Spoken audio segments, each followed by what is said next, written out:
Hey guys, this is Bhagyashree Ghosh, a verified educator at Unacademy. Welcome back to the course on English Grammar is Easy, and today's lesson is active voice, passive voice, and this is going to be the first part of it, and it will be divided into three parts. You are definitely going to clear all your concepts based on this. So do enroll in the course if you have not yet upvoted. Okay, share it among your friends, and yes, do download the Unacademy learning app from Google Play Store. So guys, welcome back to the course on English Grammar Made Easy, and this is the slide by which you can read more about me and the link by which you can follow me so that you can know more about my other courses. So, active passive voice, first part. What are you going to read in active passive voice? Lots of things. Let's start them. First, let me tell you that in general, okay, not bouncing to grammar, in general, when we speak in two ways. What it is, that first way is that sometimes we highlight the subject more. We try to highlight who has done the work. Okay, we try to take the credit or try to give the credit to the subject. Okay, and the other way of speaking is that we highlight the object, means we highlight the work or we highlight the target. Here, the examples. The boy killed a snake. In this example, when we read this, in our mind, what comes is that, oh, this boy, he killed the snake. So our focus goes on the boy. So this is one case that I was talking about in this. And this case is a snake was killed by the boy. Now our focus shift to the snake, that, oh dear, a snake was killed by the boy. So a snake was killed. Now we know we are focusing on the snake. So one sentence having meaning, but the way we say it changes the meaning. So if I say this first sentence where we were highlighting the subject more, okay, it is called active voice. And here where we are trying to highlight the object more, it is called a passive voice. Yes. Let us see active voice, the definition, what it says. When the person or thing denoted by the subject does something, it is said to be active voice. So when the subject do some work, okay, then it is, and the sentence is written in his favor, okay, then it is an active voice. Hence in the sentence, hence, okay, it should be hence. Hence in these sentences, subject is more important. Okay. Examples are, I wrote a letter. So who, the verb is wrote, okay, who has done the work? I. So I is highlighted, active voice. She calls me today, call. Who has called? She has called. Mother is cooking. Who is cooking? Mother is cooking. So the way it is active voice. Okay. Now here the three nouns, I, she, mother, these are all the subjects. These are all affecting the verb also. Like she here, she calls me today. She is a third person, we all know. Also, she is a singular noun. Hence, when we forms the verb calls, we write the verb as per this noun, as per the subject. Here, subject influences the verb. Since it is a singular word, so the verb is also singular. Okay, if it were plural, if I would write day, so they, we would have put call. They call me today, like this. We would have removed the word s, like that. So clearly we can see that the sentence is in the sentence, the subject is in a commanding position. Okay, this is active voice.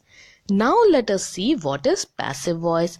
The definition says that when the verb in a sentence shows that something is done to the person or thing denoted by the subject, it is said to be in the passive voice.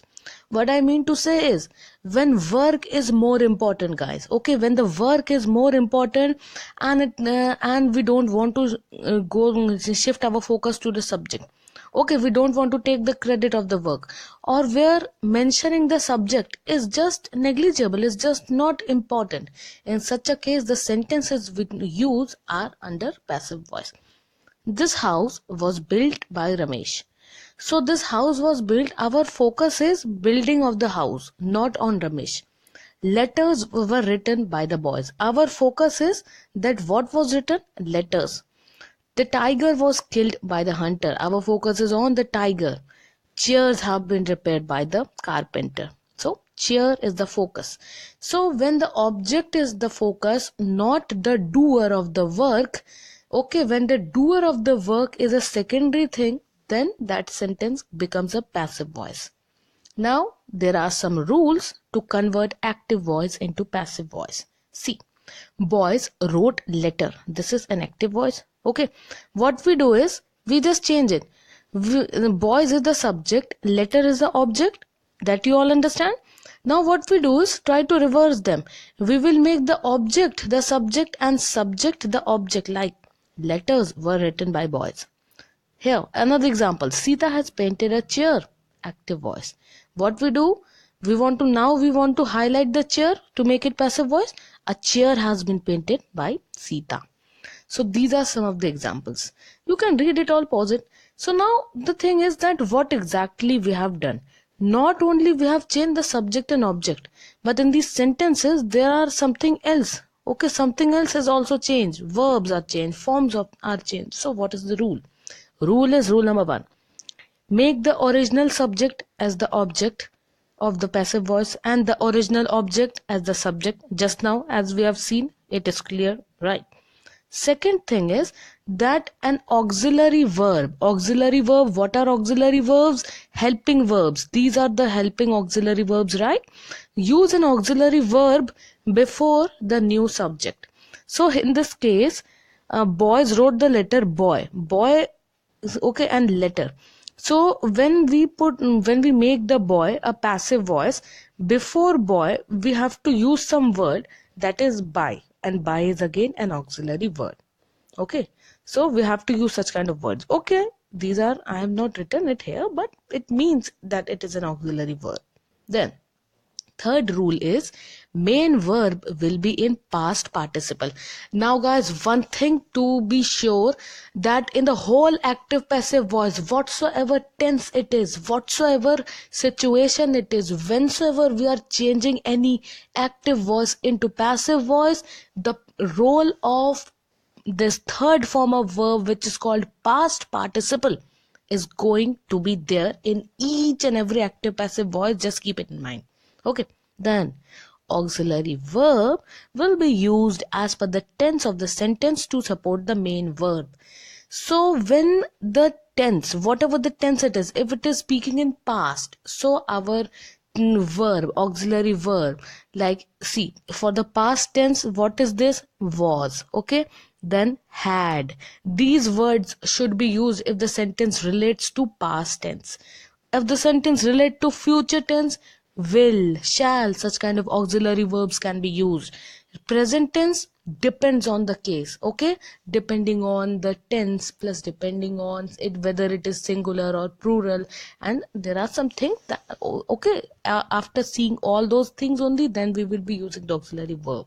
Then generally in passive voice we put by before the object. Like generally, see here, this is the object, new object. Before boys we have put by.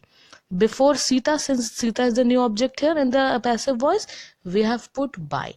But still there are some sentences in which we don't put by. You know why? Just because in some cases we just don't want to focus on the doer of the work, on the who has done the work. We just don't want to focus on that. Like active voice, I have done this work. Okay, if I convert it into passive voice and I don't want to mention myself, I can just say the work is done. Okay, I will not say the work is done by me. I can use by me. I can delete the words by me, because I don't want to focus the verb here. I don't want to focus the subject here. Such are the examples. Now guys, let me tell you that voice change are there in past tense, present tense and future tense also. In this lesson we are going to see the voice change only in the past tense, as we all know that the tenses are having 4 forms each. So let us see the rules relating to each and every tense. First tense in past tense is simple past or past indefinite. Just look at these examples. Sita wrote letters, active. Okay, simple past, very easy. letters were written by Sita. Jyoti broke the glass was broken by Jyoti. Stop and read. Now the formula is was, were plus third form of verb. Okay, that's it. Now, past continuous. The way continuous has the word ing. So how will we do? He was reading a book. Simple. How to make it passive? A book was being read by him. Pause it and read everything. So what is the formula here, guys? Was, were plus being. Here being ing because it is a continuous. That's why we will be put being here. Was being, were being plus third form of verb.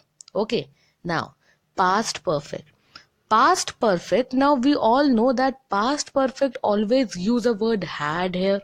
So the words like Sita had used my pen. My pen had been used by Sita. Hari had seen me. I had been seen by Hari. Formula is had been is must to be used here. Had been plus third form of verb. And we now see I am not reading the subject because we know that we have to make the subject as object and object as subject. So the main formula stands this one. Okay. And the next last one is the past perfect continuous. Guys, there is past perfect continuous. Okay. Past perfect continuous having the formula had been being. Yes, believe me, had been being plus third form of verb. Generally, guys, past perfect continuous, it exists, but we don't use it generally just because it sounds really very unnatural. It sounds very rare. See, Ram had been studying chemistry. Now change it into passive, it becomes chemistry had been being studied by Ram. This is the formula, this is correct grammatically, but seriously, no one speaks like this because it is really unnatural. Past perfect continuous, though it exists, but if we talk about present perfect continuous and future perfect continuous, no passive form exists. So don't worry, I will tell you that later on. So in this lecture, I will be stopping here because I know that if I will try to give you each and everything in one lecture at one go, it will be very, very confusing. And I don't want you people to get confused. I just want you to read each and every concept, understand it, then only proceed. So that's all in this lesson, guys. In the next lesson, I will be discussing the form, how to make active to passive in present tense and in future tense also. So that's all. If you like it, do enroll in the course. Rate it a 5-star. Do comment if you have any doubts, if you have any query, suggestion, or if you like it, still you can write it down that the lesson was good, or any other improvement you want, you can comment down below. Okay, and share the lecture because when you share it, more and more friends of yours can be able to learn this, and knowledge is power. One thing you should know. Okay, and this is the link, guys, by which you can follow me. After following me, you will be able to get access to my other courses on this platform. Okay, guys, that's all for today. This is Bhagyashree Ghosh signing off from Unacademy.